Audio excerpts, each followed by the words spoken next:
As Aaron has explained, this week's Torah portion contains a number of very important incidents in the life of our patriarchs and matriarchs.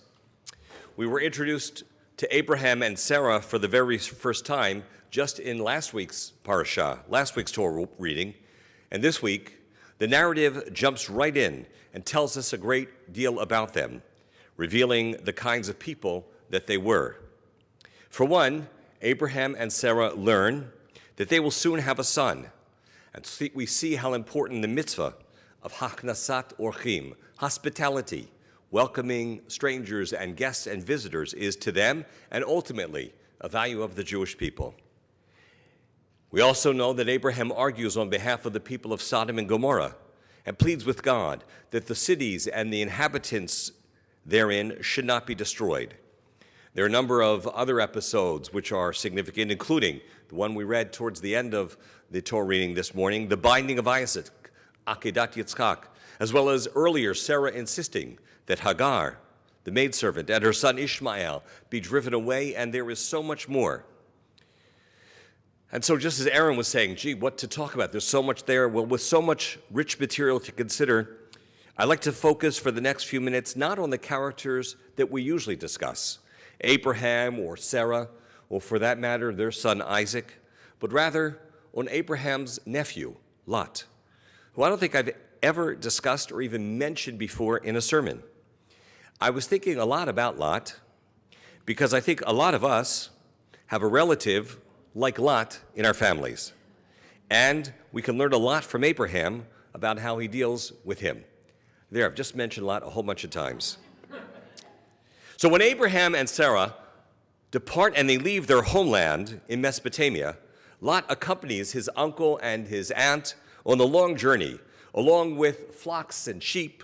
They're all going, and I couldn't help but wonder, why is it that he joins them?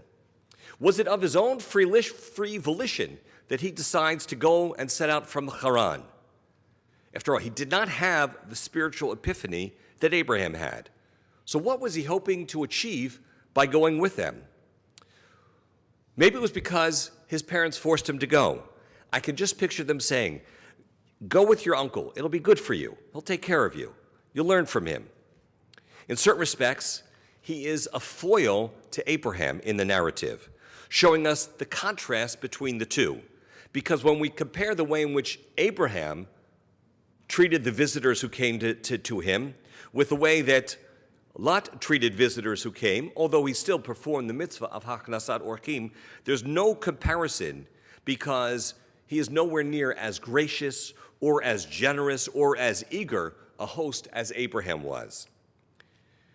Well, shortly after they arrive in Canaan, they find in the words of the Torah that, quote, the land could not support them staying together. Now keep in mind, the entire land was before them. Yet somehow, or for some reason, the herdsmen of Lot quarreled and fought with Abraham's. Our commentators have a very interesting insight. They said that when the two of them had relatively little, they had no problem getting along.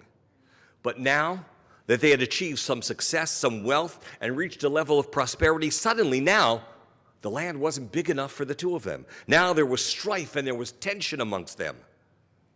So when this occurred and the herdsmen were arguing with each other, what did Abraham do? Well, again, typical of Abraham, he graciously tells his nephew, even though he is his senior, even though he is the founding senior partner, so to speak, that in order that there not be any strife between the two of them, he says, we should separate and go our separate ways. And he says to Lot, you decide. You decide whatever you want. If you want to go north, that's fine, I'll go south. And vice versa. If you want to go south, I'll go north. In other words, you decide what region, what territory, what market you want, and I'll take whatever is left over, whatever you don't take. Sound familiar? It's as if the relatives were partners in a business and found they could no longer work together and they had to part their ways. It happens even in the best of families.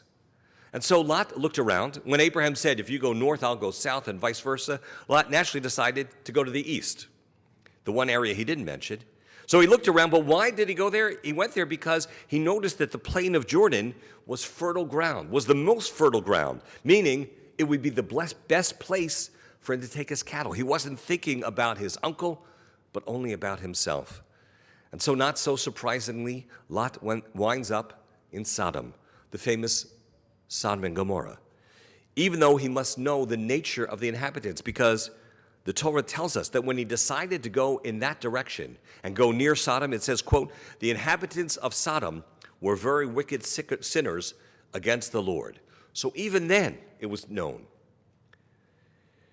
Rabbinic commentators suggest that the decisions he made, the choices that he made, choosing to live near Sodom, show what truly motivated him, his preference of materialism over spirituality. They observed that he seemed to be driven by a desire for pleasures, epitomized by money and lust. When it was time to leave Sodom, don't forget, Lot hesitated to leave the city because he regrets having to leave behind the enormous wealth that he has accumulated. And perhaps that way of life may have been appealing to him. And then, after he leaves, he lets himself be made drunk and seduced by his daughters and has children with them. No wonder our rabbis don't love this guy. Our rabbis intimate that the separation was much more than just the dissolution, though, of a business partnership. Bereshit Rabbah has Lot saying, when he goes his separate way, I neither want Abraham nor his God. Pretty dramatic. And so shortly after they separate, word comes to Abraham that Lot is seized and taken captive as a war hostage. So what does Abraham do? Well, he's Abraham. So without a moment's hesitation, Abraham goes to war to free his hapless nephew. One has the feeling that were the situation reversed, Lot might not have been so quick to rescue his uncle. But again, Abraham is not Lot.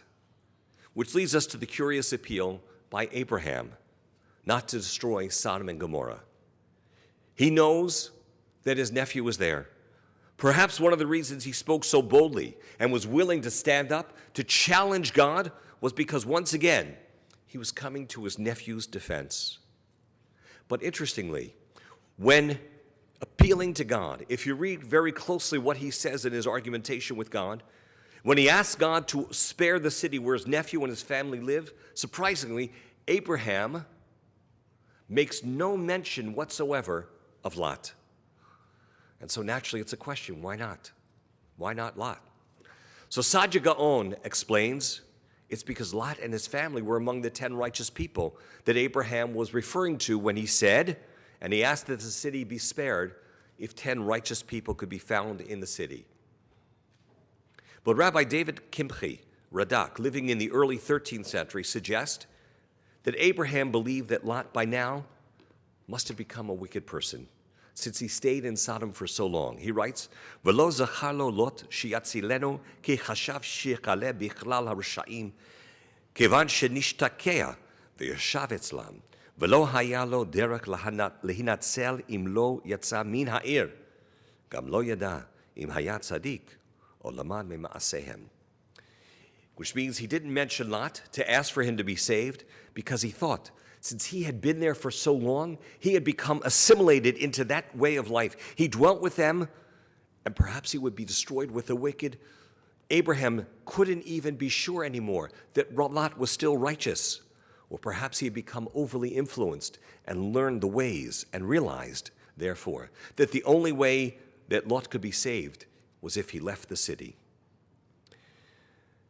And so in conclusion, the lessons of Lot and of those who become seduced by the pursuit of superficial means of gratification, by physical satisfaction, by money, honor, and power, remain relevant in our present-day society as well.